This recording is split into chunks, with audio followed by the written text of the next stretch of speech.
Hey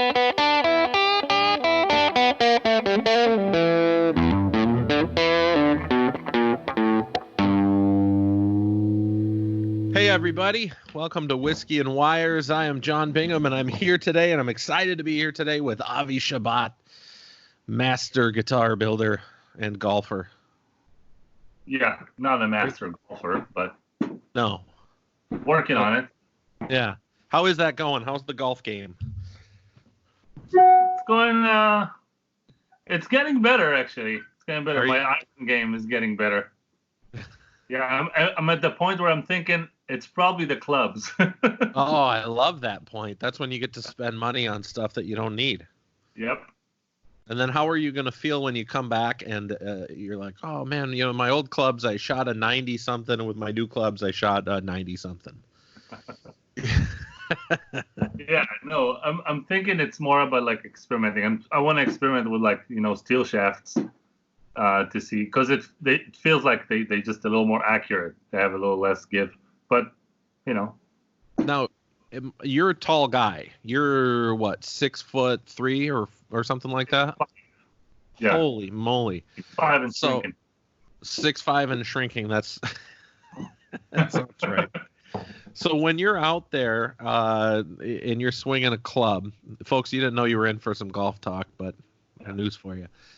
This is my latest hobby, so I'm talking about it. When you're out there and you're swinging at 6'5", I imagine that you can get some pretty good whip on that club. You must be. I mean, do you have any idea how fast you swing? No. Oh, okay. I didn't really didn't go to analyze anything. Okay. I'm still just trying to enjoy it, and I think since I'm not completely comfortable yet with taking a complete, full swing, I'm not completely there, Okay. Yeah. But I enjoy it. Yeah.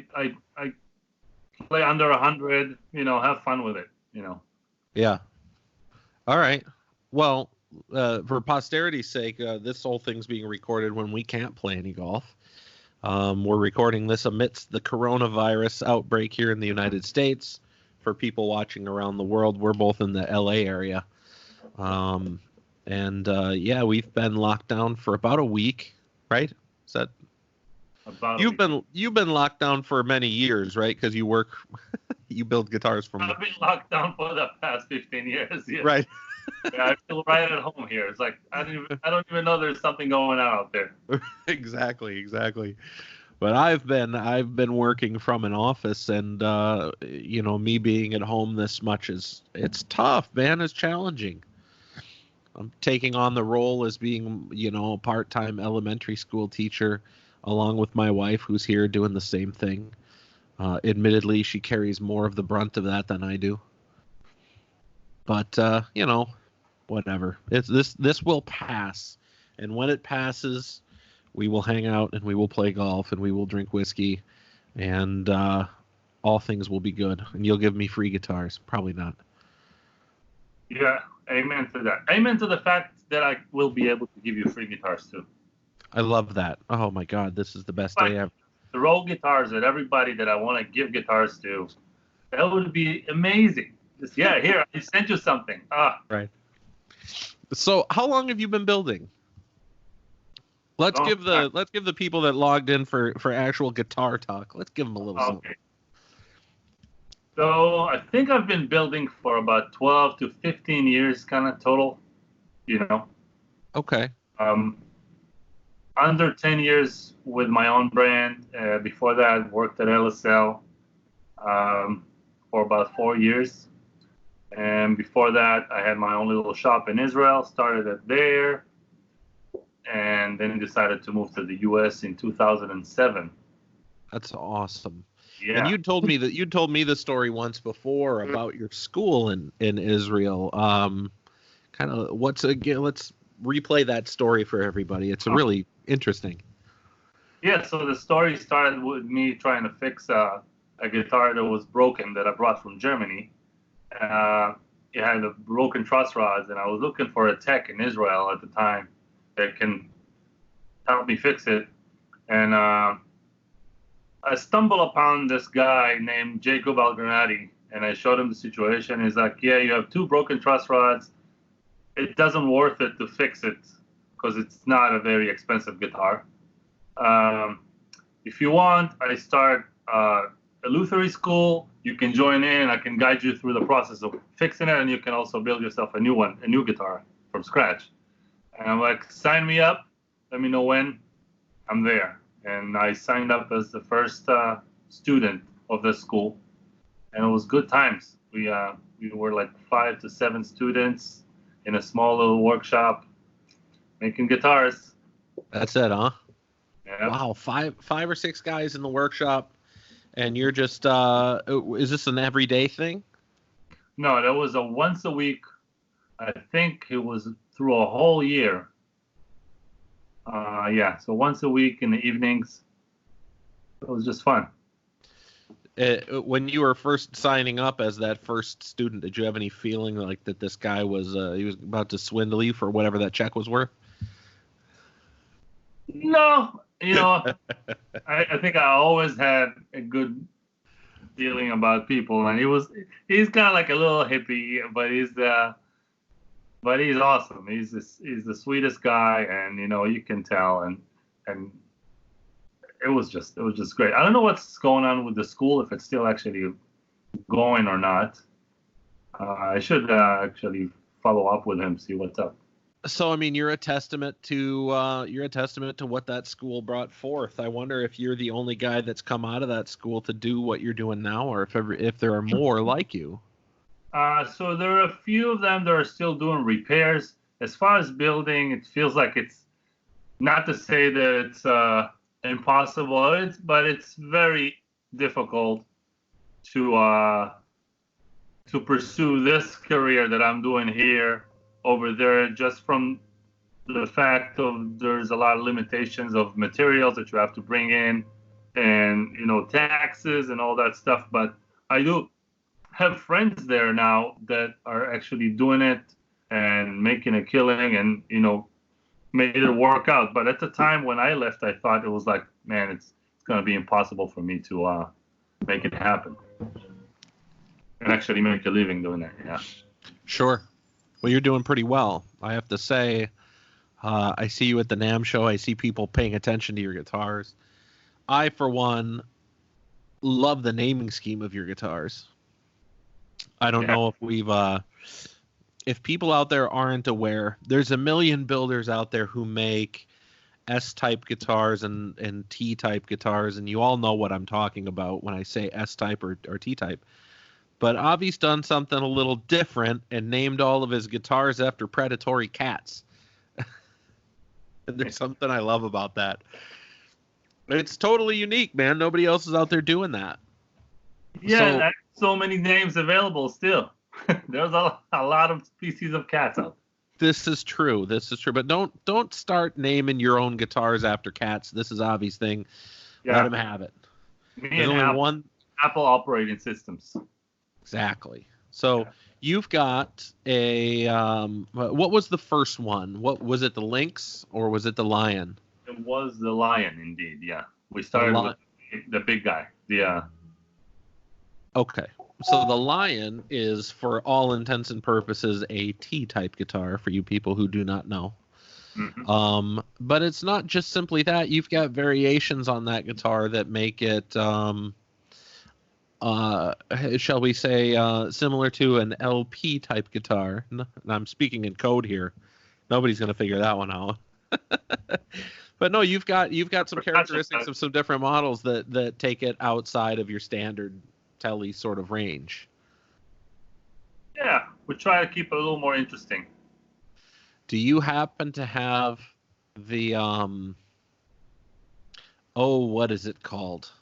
I'm sorry, I should be looking at your website right now, but I'm enjoying this Jameson in the middle of the afternoon, so I'm not. Anyways, you happen to have a tuxedo Telecaster, a really up-class Les Paul customed out Telecaster. Is that around you by any chance? Your lucky day. Still around. I love lucky days. Yeah, This one should go to Station Music in Germany. It's collecting dust here. Look at that. Yeah. Look So at this that. black over gold, ebony fingerboard, and all that. What fret size do you use? We use the 6105s. Love it. Pretty Tall. much on all of them. Yeah, I like them. They're tall. They have life forever. And yeah, I noticed about Dunlops. Let me see that headstock on that thing. You have a unique headstock shape that I love too. All right, notice everybody that there's that step on the headstock. That's a great looking headstock. Yeah, and I had the idea of exposing the gold under the headstock. Yeah, kind of read the steps. Fantastic. Is that a mahogany neck? No, that's a roasted maple neck mahogany body. Got it. So, as a builder, you've kind of come on the scene. Like you said, you haven't been doing it that long. You started Shabat Guitars around 2012. Mm-hmm. On top of doing your repair work, and yet you seem to have a little bit of heat behind your name. You've got some artists that play your guitars. I mean, I'm going to let you bloviate a little bit here, but what do you think? What do you think the reasoning is? You don't have to say it's because of my superior quality, but I'll say it for you. You have fantastic quality guitars. So what do you think it is that kind of helped you propel a little bit and become well known? Oh, it's a good question. That's a hard one. Sorry. That's a hard one. Yeah. I honestly think it's just I've been really trying to make a lot of connections with cool people from the industry. I'm at the point where I know so many people that are like very influential and play with everybody. I was never into being aggressive about shoving my product in people's hands. I don't believe in that. What I see is just about tightening up the quality of your builds, making sure that everything is tight and good, and don't slack on anything, and just pretty much stick around. You have to stick around and just do your thing, and it you can see the charts. It grows up every year a little bit more. I didn't really put a lot of money into any marketing or anything like this. I gave maybe a few instruments through the years. I didn't give a lot of instruments, but there's a good amount of instruments out there that are just making music and being on stages. Right. So I feel it helps. It's every instrument. It's the marketing, the way I would agree with that. I think when professional guitar players see other professional guitar players with a unique instrument out in the wild, as I like to call it, they tend to notice. It's very, very easy to forget that you saw so-and-so playing a Fender or playing an Ibanez or playing something, because it's just not unusual or different. And so from my perspective as a sales and marketing kind of guy and what I do, when I see stuff like that, it's very, very forgettable, which is also a testament to those companies being able to put so much into the marketplace that you do see them everywhere. Can't knock that. But from an artistic standpoint, it is cool to see something that you don't see every day. And I mean, there's something to that. Like I said, when I saw that Tuxedo Telly on your website, I immediately was like, what? I'm glad you had it there. You pay attention to that. It's an awesome sort of thing. So by the way, for the whiskey portion of the show, because I am drinking a whiskey every time I have this conversation. Oh, do you have something? I should join you. It's a little early for me, but this is an early toast. Where am I going? It's an early toast. So check this out. This here is, I found this at the grocery store. This is an inexpensive bottle. This is literally like a $20 bottle. It's a Jameson Irish whiskey that they finish in IPA barrels. They call it Caskmates. Oh. And I got to say, I was never a huge Jameson fan. I think it's okay kind of whiskey. But this is really, really good. It's got these bright sort of, I don't want to sound like one of these people, but it has these bright sort of fruity notes. Right? Oh, can you taste the white pepper coming off the barrel? Yeah, it's like, oh God, listen to me now. But no, there's something excellent about this. Now, what was that? Where did you get it? I just got it at like Safeway. Nothing special. Oh. Yeah, but $20. Me and my wife are working on killing the bottle, so there'll be another one in our near future. I wish. What are you working on over there? You had something in hand, the Glenlivet 12. So you're a Scotch guy. Yeah, I'm gonna go find a little sippy cup. I cannot let you drink alone, my friend. Oh, hey, do I see a Lake Placid blue body at the to your immediate left? That's a Stacy blue body. A what? A Stacy blue. My wife mixed that. Not supposed to do that, but. Okay, cheers. Salute. Like a real drunk. Let me show you. You said Stacy blue. Yeah, my wife's name is Stacy. Okay. And I had her mix a color. And she mixed that color. Fantastic. All right. And that's the Stacy blue. So pardon me for asking here. The detail's hard to tell on the camera. That's not metallic. That's the line. It's not a metallic color, right? It's No. just okay, good.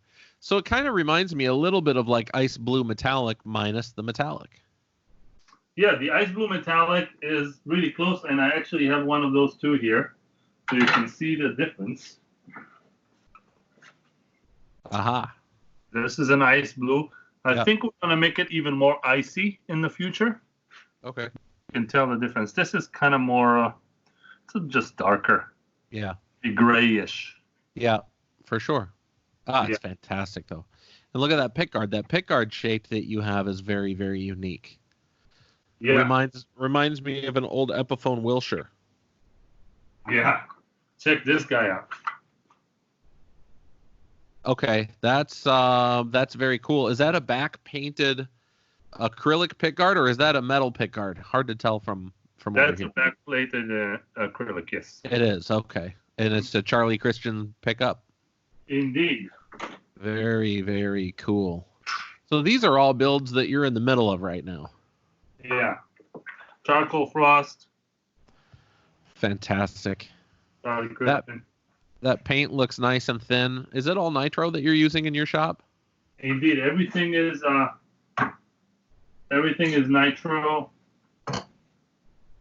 Yeah, and they're very thin. We're probably doing about 15 coats altogether, which is pretty thin. All right. 15 thin coats. So what is your I'm going to call it gestation period to be ridiculous.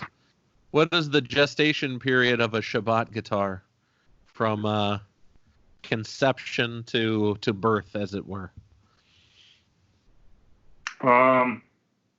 When you ask that, do you mean as far as like a person ordering or just in general?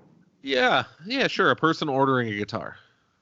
Yeah. Because that's what we want every single viewer to do right now is order one of your guitars at www.shabatguitars.com. It's on the screen. We cannot do it all day. Yeah. Get your credit card. Take out a new credit card if you haven't already, and order a new guitar. Order now. But wait, there's more. There's more. So turnaround time these days is about 3 to 5 months. Oh wow. Okay. Yeah. 12 to 18 weeks. We're getting a little more efficient, and then we have this virus here. So. Right. But that's keeping you working. Yeah. That's keeping you working harder and not wandering around golf courses. That's true. That's so Right. true. Yeah. So, 3 to 5 months, that's what it is now. Outside of virus times, it could be any length of time. No, I'm just kidding. Virus time. Right. Right, exactly. So, how's your wife taking this whole isolation thing? She's hanging strong.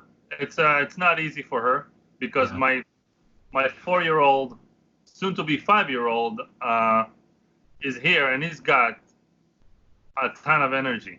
of So course. it's just like a little tornado in the house. Yeah. But there is something wonderful about this quarantine that I feel like, spending a lot of time with the family and getting to know your kid better. Right. it's Yeah. it's I wish there was like a global holiday when we can actually do this, when we can stop the world for like a week, just freeze. Yeah. A week would be nice. Yeah. The No, potential of months is not, but no, months is not so nice. no, it can get ugly. Right. I have now you have one little kid. Yeah. Yeah. I've got two here, and I have a feeling that at different points in the day they're both ready to kill each other. So it's really hard, Just trying to keep the peace, trying to keep everybody healthy, and trying to keep everybody educated. That's the big thing.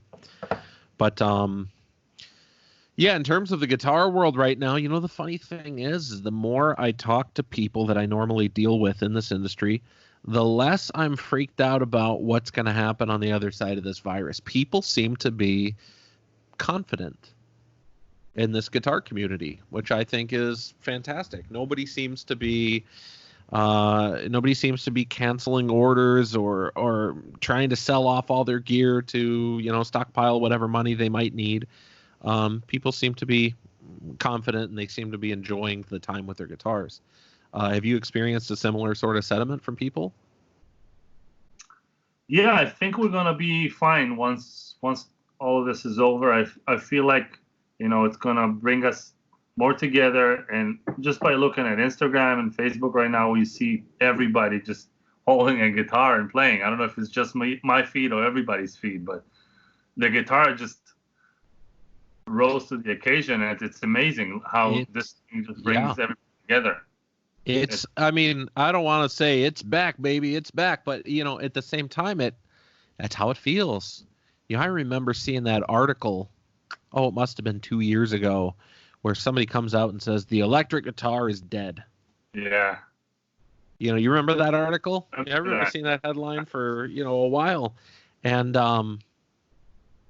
it's just funny to me that was a sentiment as recent as 24, 18, 16 months ago, whatever it was, because this industry's been booming for a little while, at least over the course of the last 6-8 months, the last year. It just feels like people are buying instruments again. Small independent dealers around the country are selling electric guitars again. Whereas, a couple of years ago, they were stopping their electric guitar sales and doing nothing but acoustic guitars. It was really interesting. I'm for one grateful to see electric guitars coming back because that's my bread and butter. It's what I've cared about, pretty much my entire adult life. Not only my hobby but my occupation.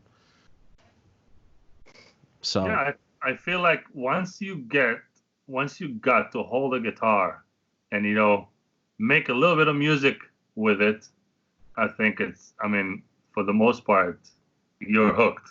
Like I will not forget that moment. It's a very powerful toy. oh yeah, for sure.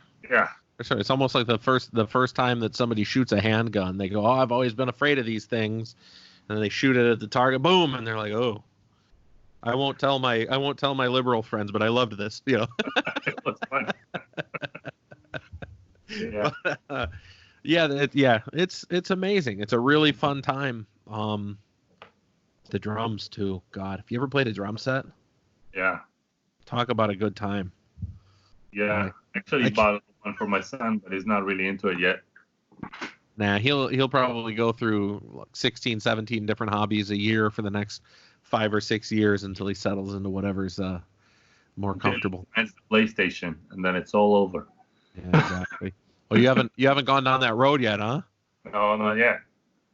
And yeah, I have a 6 and an 8, and my 6-year-old is actually very, very good at video games. He has an Xbox. We let him play. We let him play a little bit. It's pretty controlled, but he's very good at it. We play Plants vs. Zombies. If you've ever heard of that before, it's like a shooter game, but it's all like plants and zombies, and it's not like a, what's it called, Call of Duty or anything like that. It doesn't appear as violent, and he just wipes the floor with me. I can't keep up. I absolutely can't keep up. They added so many more buttons since we were playing this stuff. Like, what am I going to do with all these 17,000 buttons? I don't know what they're doing. Right. Yeah, I came up on joysticks and 15 buttons. We used to have the directional pad and a B and an A, a select and a start. That was it. It was great. Those were the times. Keep it simple. Oh, man. When was the first time you played a 7-string? You must have tried one in your life at some point. Yeah. I remember feeling the same way when I bought my first 7-string. Yeah. I was like, "Where's E?" I couldn't. Yeah, it's fun. I just strung one of my guitars that I have here. I actually gave it to my employee, but I strung it with a heavy gauge to drop C. Oh, okay. And it's fun. So is he gonna do all that Lamb of God sort of?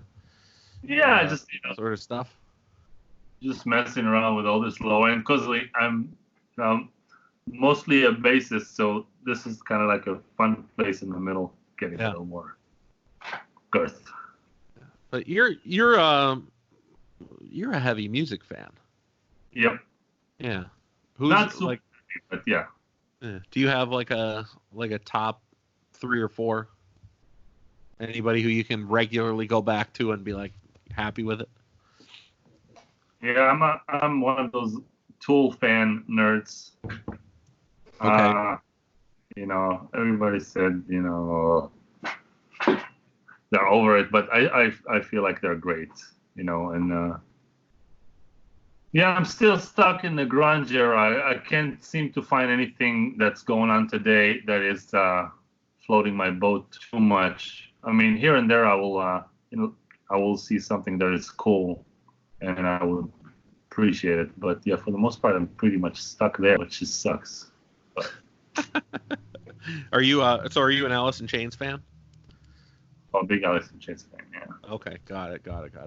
I'll have to off air. I'll have to shoot you some recommendations. I have a couple of bands that are modern that I really, really like, and I was the same way.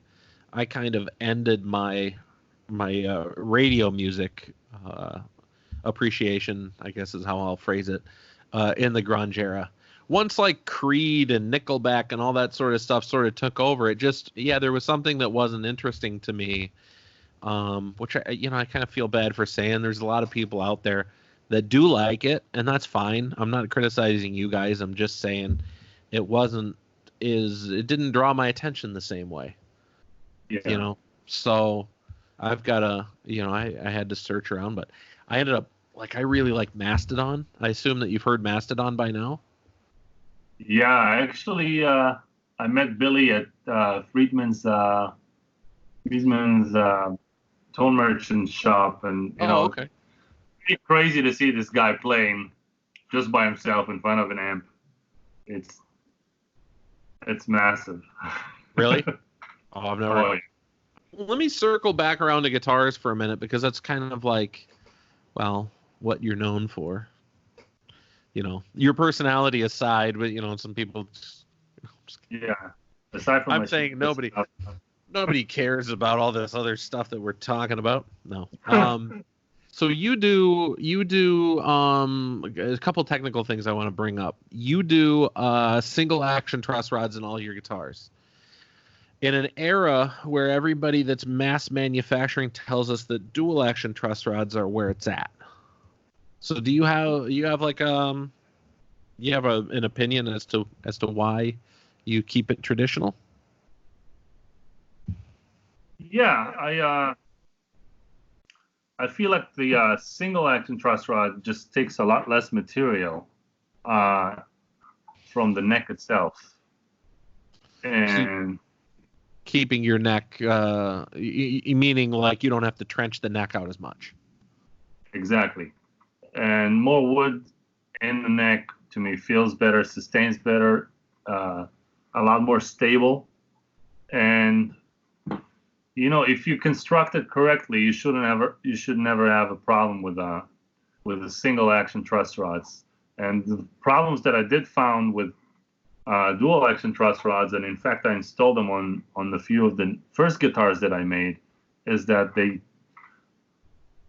tend to rattle, at least on the aftermarket ones. I know that there are probably better ones that are being made somewhere that other companies are using, and they don't have any problems. But I've seen so many cases where the necks are not as stable and they rattle inside the neck, and that's stuff that we don't want to happen in our instruments.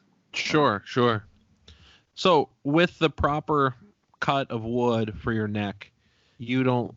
I mean, you find that the stability should be there. That wouldn't necessitate you needing to correct a certain direction of bow. How do you test? Like, is there a test process for the wood beforehand that allows you to determine this piece of wood is more likely to bow this way or that way, so that single action, how do I phrase this? So you can basically pick which way you're going to carve your neck so that the truss rod works in the favor it's supposed to. Yeah, if you're using like wood that hasn't been torrefied, you would most likely want to go a certain way or bow a certain way. And we pick the piece and we make sure that the area where it wants to bow will be the face of the neck. Mm-hmm. So when we radius the necks, we have a way of getting some relief in the neck before everything. And then when we put the frets in, they kind of balance it all up, and then we mill them, and you have a neck which is naturally with just a little bit of relief. Then you add the tension of the strings, you will get more relief, and then all you need to do is just resist it a little bit, and that's it. Sure. And I think that relationship between just having a very sturdy neck that resisting the tension with the tension of the string creates a more defined tone altogether. Another situation with a two-action truss rod is that you can end up being in a position where the truss rod is kind of like on a neutral position where it's not affecting the neck at all. And Right. then you have a truss rod that just sits in there and does nothing. Right. Maybe vibrates a little bit or whatever. Certain notes just it makes make it kick. Yeah, it makes sense. I mean, I'm not a guitar builder, but I did used to like build furniture and things like that when I was younger. And I do know that when you've got wood sitting there, it has a tendency to always kind of bow the same way. It's not one day going to be bowing forward and the next day be bowing the opposite direction. So hypothetically, I guess that makes perfect sense that if you're just using good quality wood and good quality materials and you know how to handle it, you're probably doing yourself a favor.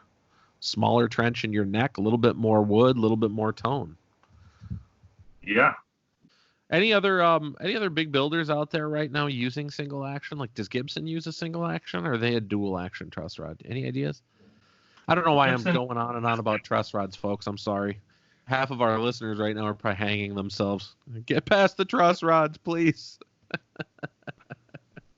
Yeah, Les Paul Gibsons are single action indeed.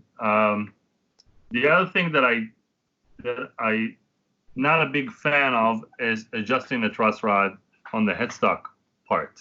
Right. And we're not gonna go into what's going on, but I feel like this is a weak area that I don't want to have anything open to the air. I don't want to dig any big channels here. Here you have a very solid piece that just and I feel like this is where it should go always. Sure. What kind of adjustment piece do you use at the end? It's just like a spoke wheel. Perfect. No, So that's you the can, best. That's great. Yeah, you don't have to take the necks off ever, and the alignment is always dead on. That's so good. I'm so glad that I'm seeing more people use those these days. Yeah. I love that. The fact that you don't have to finagle with your strings, you don't have to screw around with taking the neck off. It just makes everything so much better. So what you have any sneak peeks of any cool builds that you're in the middle of that you want to maybe show off some bodies or anything before we let these guys get back to their lives? What do we have here? Oh, we have this cool thing.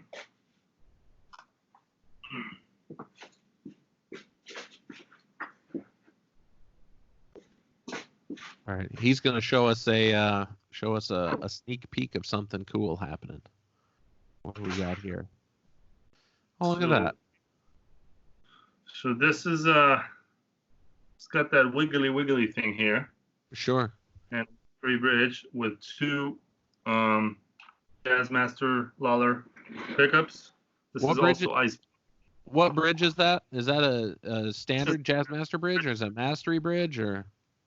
That's a Mastery bridge. Mastery bridge. Okay, cool. So that's gonna be cool when it's done. Yeah, it's gonna be really cool. So, anyway, Avi, thanks for hanging out with me, man. One more. I'm gonna make him. Don't play with any bandsaws after this, all right? No. I'm quarantined in the safe area. Oh, good. Keep away from the tools. Yep. That's not bad. So anyway, folks, go and check out Shabat Guitars. This guy is, I guess you're going with American, right? You're Israeli born, but you're here. You're raising your family here. Officially American. There you go. Officially American. Officially. This means this guy likes cheeseburgers, and I like to shoot guns. Right, and retail shopping, all of the things that make America great. I'm just kidding. Anyway, this guy, he's a high quality American builder. He's doing everything the right way, building just good quality stuff. Go to ShabatGuitars.com, check it out. This is the kind of guy that you want to support, folks. All right, and with that, enough of me, stroking you a little bit here at the end. I appreciate. Speaking of strokes, we got to get out there and play golf. God, this thing's got to end. All right, folks. That'll be amazing. Let's hope this ends soon so we can do that. Indeed. All right, and with that, I will talk to you later. It was a pleasure. Thank you so much. All right, catch you soon. All right, later. Bye.